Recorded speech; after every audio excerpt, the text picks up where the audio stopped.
If we were to take a survey of American Christians and ask them what is the number one characteristic, the number one attribute of God, they would almost all say love. But is that really the number one characteristic of God? What do those who are closest to God say about God? Well, in Isaiah chapter 6, verse 3, Isaiah says that there are angels flying around God that say, "Holy, holy, holy is the Lord of hosts." In the book of Revelation, John sees the Lord high and lifted up, and he hears angels saying, day and night, they crying out, "Holy, holy, holy is the Lord God Almighty, who was and is to come." It's the holiness of God that is His outstanding attribute.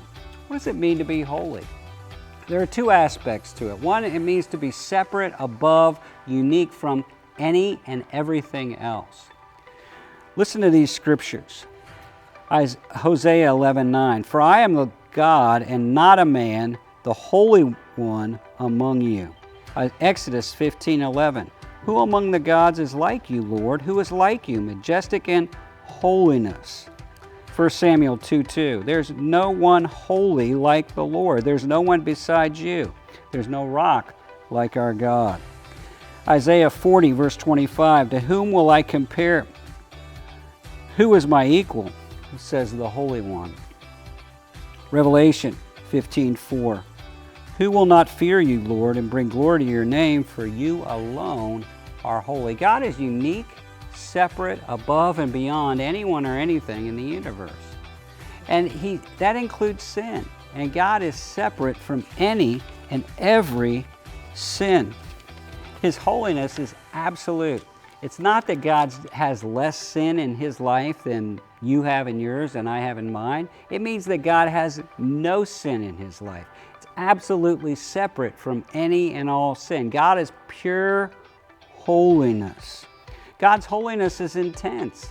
These seraphim are consumed by the very presence of God. We're told that God is a consuming fire. His holiness is not a small part of His being. It is so real, so brilliant, so glorious that it's intense and it's a consuming fire. Beyond that, it's eternal. It's not that God is more holy some days than other days. God has always been 100% holy. He has always been that way. He will always be that way. There will never be a time when God is not holy. So what's all this mean? Well, Peter tells us, he says, "Be ye holy," quoting the Lord, "for I am holy." God's holiness calls to us to not be casual about unholy things in our lives, to not take sin lightly, to not tolerate little sins.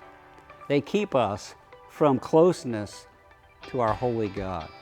Do you need to confess some sins today? Do you need to renounce some unholy things? Do you need to remove them from your life? Do so. Because we were intended to live close to our holy God.